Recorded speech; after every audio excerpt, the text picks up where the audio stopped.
Hi everyone. Today we are going to learn about India map, how to mark and label the places in the map of India.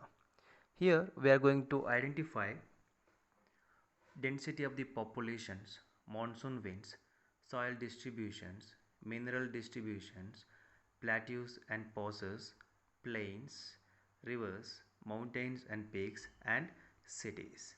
Let's discuss one by one. First, we will discuss about the density of the population. Here we can observe two maps.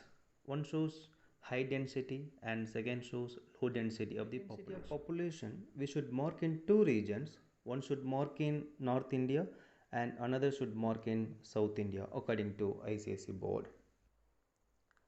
In North India, Bihar, UP, Madhya Pradesh, West Bengal are the densely populated states which are located near the river banks of Ganga and Yamuna. So, the regions of Northern Plain and West Bengal should be marked in brown color. In South India, Kerala is the state which has high density of population. Sometimes we may get a question like this: shade and label shade and label the regions of densely populated state in South India. When we get such kind of question, we need to shade and label the state of Kerala, because Kerala is the state which has dense population in South India. In North India, Bihar and West Bengal are the state which are densely populated. Second map shows that low density of population. These are the regions which are sparsely populated. Himalaya and Jammu Kashmir in the north are sparsely populated. In northwest, Thar Desert in Rajasthan are sparsely populated. In eastern India, Arunachal Pradesh is the sparsely populated state in India. High density and low density of population should be marked in brown color. In this map, we are going to learn about distribution of soil. There are four types of soil in India. They are alluvial soil, black soil, red soil and laterite soil. But according to your reduced syllabus, we have only two types of soil for this academic year. They are alluvial soil and black soil. Alluvial soil, we need to shade the regions of Ganga plain and delta regions. Black soil, we need to shade the regions of Maharashtra and Gujarat. And alluvial soil should be marked in brown color and black soil should be marked in black color. This above map tells about the direction of the winds, the monsoon winds. In this map we can observe two monsoon winds. One is western disturbances and second one is northeast monsoon winds. Western disturbances should be marked by arrows in northwest India that should be pointed towards Punjab. Northeast monsoon winds should be marked by arrows over Bay of Bengal and it should be pointed towards Tamil Nadu. Next one is southwest monsoon winds. The southwest monsoon winds have two types. One is Bay of Bengal branches of southwest monsoon wind and second one is Arabian branches of southwest monsoon winds. This Bay of Bengal branches of southwest monsoon winds should be marked by arrows over Bay of Bengal, and Arabian branches of southwest monsoon wind also should be marked by arrows over Arabian Sea. And both the winds, Arabian branches of southwest monsoon winds and Bay of Bengal branches of southwest monsoon winds, should be pointed towards northeast from southwest. And all the monsoon winds should be marked in blue color. Next one is mineral distribution in India. We have four major oil fields and coal fields. One is Zaria and second one is Singhbum, third one is Digbai and fourth one is Mumbai High. Zaria and Singhbum are located in Jharkhand, Digbai is located in Assam and Mumbai is located in Maharashtra. Jharia coalfield should be marked below Damodar river and Singhbum should be marked above Mahanadi river. Digbai should be marked in Assam near Brahmaputra river. And Mumbai High offshore oil field should be marked near Maharashtra straight to the Godavari river.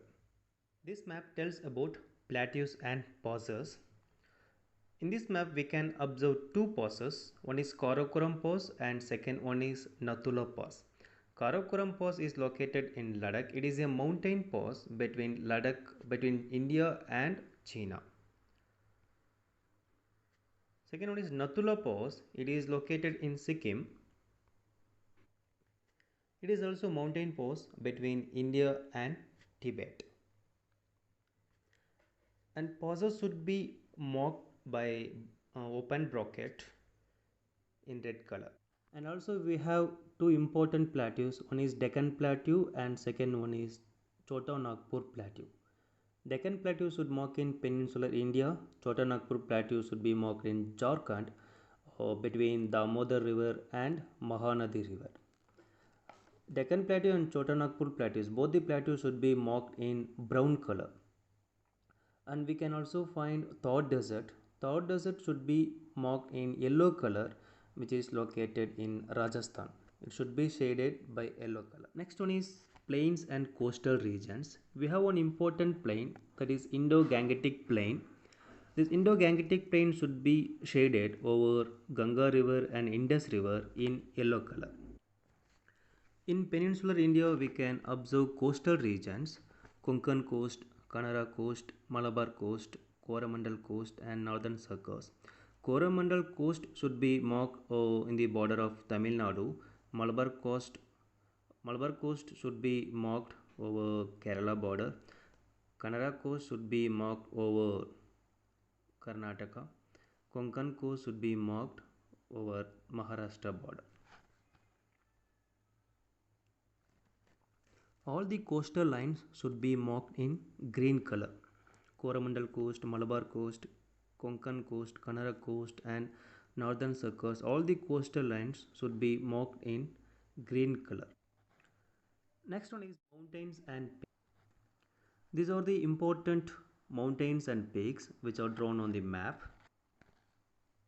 All the mountains should be marked in brown color. Himalaya mountain should be marked in broken line due to the presence of rivers. And while marking Western Ghats, should not touch the Tapi river, except Tapi river can touch the rest of the river present in peninsular India.